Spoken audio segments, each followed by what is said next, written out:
Bapak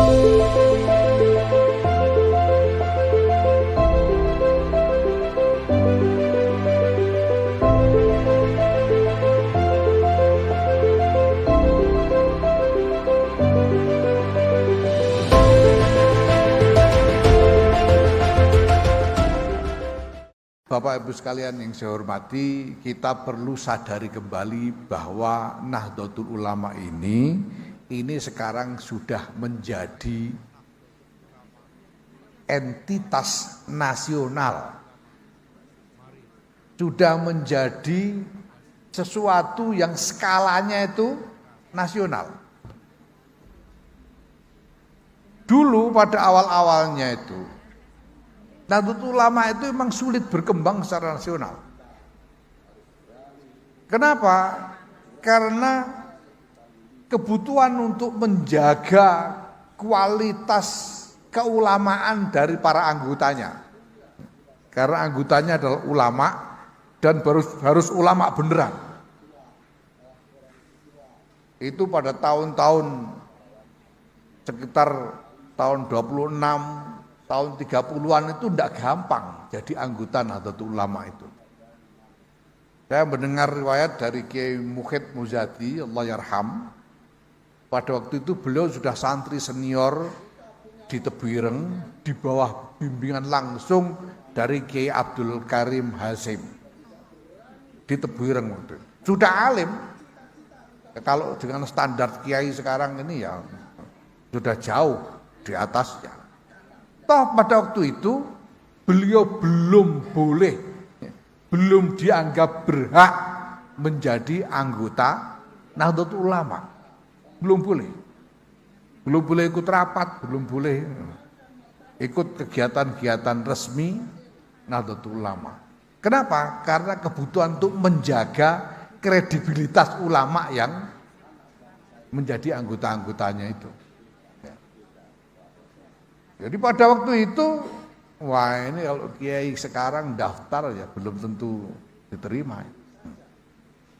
Kiai Hamzawi ini mendaftar jadi anggota NU tahun 30-an, wah tidak dianggap. Karena belum memenuhi standar. Ya, kayak saya gini ini ya belas, tidak akan diterima daftar jadi anggota Nahdlatul Ulama itu. Nah itu sebabnya kemudian karena konsentrasi kiai ini, karena banyak yang harus dicek di situ. Di samping kualitas pengetahuannya, jangkauan pengetahuannya, juga dicek otentisitas sanadnya, dicek juga kualitas rohaninya dan sebagainya. Berat sekali. Nah karena terlalu berat, Nahdlatul Ulama itu pada awal-awalnya itu hanya menjadi fenomena yang menonjol di Jawa Timur saja. Karena pusatnya memang ada di Jawa Timur. Sumber sanadnya itu dari Jawa Timur, yaitu Hadratus Syekh Kiai Muhammad Hasyim Asy'ari. Sudah diupayakan bikin muktamar di Banten, di Menes, bikin muktamar di Magelang, Jawa Tengah, bikin muktamar di Banjarmasin, Kalimantan Selatan, di Medan dan sebagainya. Tetap saja sulit berkembang secara nasional. Karena kualifikasi keanggotaannya terlalu berat. Bupati Pasuruan tidak masuk. Kualifikasi terlalu berat. Nah sampai kemudian ya salah seorang jenius peradaban di antara para pendiri Nahdlatul Ulama ini, Kiai Abdul Wahab Hasbullah, melakukan inisiasi untuk apa? Supaya Nahdlatul Ulama menjadi nasional. Caranya dengan apa? Caranya dengan menjadikan Nahdlatul Ulama ini partai politik. Begitu NU menjadi partai politik tahun 55, siapapun di seluruh Indonesia ini yang merasa punya kesamaan identitas dengan kiai-kiai Nahdlatul Ulama di Jawa Timur, dengan mudah bergabung dengan Nahdlatul Ulama karena syaratnya gampang sekali. Enggak ada ujian kitab, enggak ada diteliti wiridnya dan sebagainya. Syaratnya cuma nyoblos gambar jagat itu langsung jadi NU. Nah, inilah yang kemudian dengan serta-merta menjadikan Nahdlatul Ulama ini fenomena nasional. Serta-merta. Nahdlatul Ulama pada waktu itu langsung menjadi partai terbesar ketiga dari hasil pemilu 1955 dengan perolehan 18%, sekitar 7 juta suara. Yang nomor 4 PKI dapat 6 juta suara PKI. Yang tertinggi Masyumi, kemudian nomor 2 PNI ya, nomor 2. Serta merta Nahdlatul Ulama menjadi fenomena nasional. Dan sejak itu ini terus berkembang, Masya Allah. Tahun 55 itu NU cuma 18%, tapi survei terakhir tahun 2020 kemarin kalau tidak salah, hasilnya menyatakan bahwa 50,5% penduduk Muslim Indonesia ini menyatakan diri sebagai warga Nahdlatul Ulama. Ini bisa dibayangkan, ini barokah apa? Dari 18% menjadi 50,5% dari seluruh penduduk Muslim. 50,5% dari seluruh penduduk Muslim itu berarti sekurang-kurangnya 120 juta. Karena penduduk Muslim kita sekarang ini sekitar 240 juta orang. Ini besar sekali. Besar sekali. Ya. Dan ini nasional. Nah, maka Bapak Ibu sekalian, sekarang saya kira penting sekali kita sadari bahwa NU ini besar dan kuat karena menjadi entitas nasional. Kalau NU cuma kota Malang tok, NU tidak akan punya kekuatan apa-apa. Sak pinter-pinternya Ki Isrokun Najah, ya. Sak ampek-ampeknya wali kota. Kalau NU ini cuma kota Malang tok, tidak akan ada artinya apa-apa. Kalau NU ini cuma Jawa Timur tok, juga tidak akan punya arti apa-apa. Dia cuma bisa gaya-gaya di Jawa Timur tok. Di tempat lain tidak akan jadi apa-apa. Tapi NU sebagai entitas nasional, NU ini punya bobot yang jauh, jangkauannya melebihi batas-batas nasional itu sendiri. Ketika NU ini hadir sebagai entitas nasional, dengan 120 juta lebih warganya, NU menjadi organisasi Muslim terbesar bukan hanya di Indonesia tapi juga di seluruh dunia.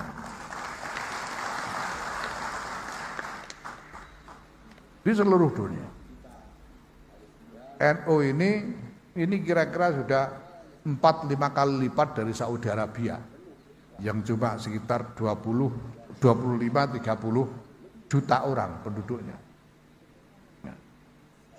NU ini sudah 120 kali lipat dari Uni Emirat Arab yang penduduknya cuma 1 juta. 240 kali lipat dari Qatar yang penduduknya cuma 500 ribu. NU ini besar sekali.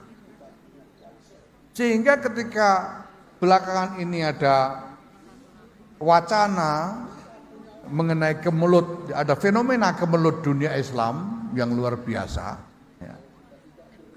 Pelan-pelan dan sekarang sudah menjadi sangat mencolok, dunia berpaling kepada Nahdlatul Ulama. Nah maka Bapak Ibu sekalian, kita menghadapi dua masalah mendasar di sini. Yang pertama, bagaimana kita bisa melayani, berkhidmah kepada 120-an juta orang ini tanpa mengabaikan sebagian manapun dari 120 juta itu. Karena mereka semua adalah tanggung jawab kita. Tanggung jawab dari Nahdlatul Ulama. Tidak boleh kita sebagai jamiah ini hanya memperhatikan satu segmen saja dari warga Nahdlatul Ulama. Semua segmen warga harus kita perhatikan, harus kita khidmai. Karena mereka sendiri dengan sukarela dan ikhlas telah menyatakan diri ikut Nahdlatul Ulama. Orang NU itu di mana-mana kalau sudah bilang NU, ya pejah gesang derek NU. Maka kalau kita tidak mengurus hajat-hajat mereka, kalau kita tidak menjalankan tanggung jawab kita kepada mereka, kita melakukan paling ekstrim bisa dikatakan kita berkhianat kepada warga Nahdlatul Ulama. Ya. Nah maka sekarang ya kita harus menyadari secara realistis bahwa NU ini isinya bukan cuma kiai. Kiainya banyak tapi bukan cuma kiai. Wali kota ada, yang pengusaha ada, yang dosen, rektor ada, copet juga ada, yang tani, tukang becak, semua ini adalah warga Nahdlatul Ulama. Semua harus kita perhatikan hajat-hajatnya dan kita pikirkan bagaimana cara kita melayani mereka semua. Nah Bapak Ibu, dengan melihat lanskap tanggung jawab yang sedemikian raksasa, baik secara domestik, nasional maupun internasional, karena mau tidak mau sekarang apa yang bisa Anda pikirkan tentang satu organisasi muslim terbesar di dunia, organisasi muslim terbesar di dunia, kok ada masalah di dunia Islam yang begitu gawat, kok NU jiblek, pantas apa enggak? Organisasi terbesar di dunia ini tidak pantas kalau kita tidak ikut-ikutan berikhtiar untuk mencari jalan keluar dari masalah-masalah dunia Islam yang lebih luas. Apalagi masalah-masalah kemanusiaan ya seluruhnya. Ini semua adalah menjadi arena khidmah dari Nahdlatul Ulama. Tidak boleh ada secuil pun dari arena khidmah ini yang kita tinggalkan, kita abaikan, kita sia-siakan. Nah maka Bapak Ibu sekalian, supaya kita mampu melaksanakan tanggung jawab yang begitu besar, kita harus mengkonsolidasikan seluruh kekuatan Nahdlatul Ulama ini sedemikian rupa sehingga cukup kuat untuk memikul beban-beban yang sangat berat itu. Maka di dalam menetapkan tema peringatan 100 tahun Nahdlatul Ulama ini, kita berpikir bahwa NU itu kalau cuma berdaya saja tidak cukup. Kalau cuma berdaya saja tidak cukup. Yang namanya berdaya itu ya makan nggak sampai lapar itu berdaya. Ya kan? Berpakaian nggak sampai telanjang itu namanya berdaya. Itu saja tidak cukup. Karena tanggung jawab Nahdlatul Ulama begitu besar.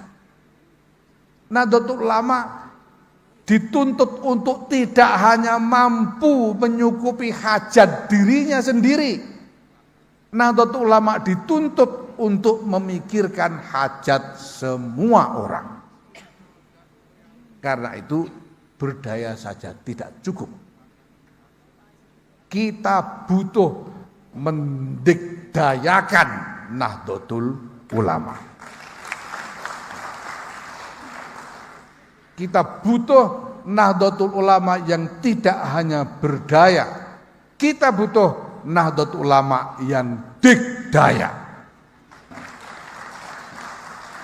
Kalau tidak bisa. Maka kita lihat nanti ini Kiai Isrokun Najah ini bisa jadi ketua 3 periode begini ini karena jaduk. Kalau ndak jaduk ya berat. Tenggol sidik itu. Ndak bisa kalau nggak jaduk NU. Maka semuanya harus kita konsolidasikan. Itu sebabnya kita butuh mengkonsolidasikan semua kekuatan Nahdlatul Ulama ini. Tidak boleh terjadi dinamika parsial yang tidak nyambung menjadi satu konsolidasi nasional. Ini tidak bisa lagi. Kita tidak hanya ingin melihat PCNU Kota Malang kuat. Kita butuh melihat NU seluruh Indonesia ini kuat.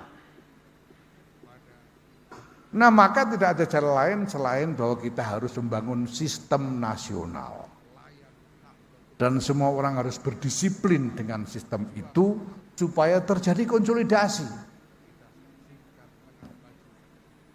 Apa yang terjadi di Kota Malang ini, di PCNU Kota Malang ini harus sambung dengan yang terjadi di Sorong. Harus sambung dengan yang terjadi di Sumedang. Harus sambung dengan yang terjadi di Banda Aceh. Harus sambung semuanya. Kalau enggak, tidak terjadi konsolidasi. Kalau tidak terjadi konsolidasi, NU enggak jadi kuat. Ora sido kuat. Gitu. Ora sido kuat. Karena NU ini menjadi kuat hanya kalau terkonsolidasi secara nasional. Ini bisa nanti silakan ini yang para akademisi ini bisa membuat hitungan-hitungan. NU itu kalau cuma di Kota Malang saja ini sumber dayanya itu berapa? Segede-gedenya NU Kota Malang. NU kalau cuma Jawa Timur itu sumber dayanya itu berapa? Segede-gedenya Jawa Timur. Tapi silakan kalkulasi bagaimana kalau NU meng-Indonesia.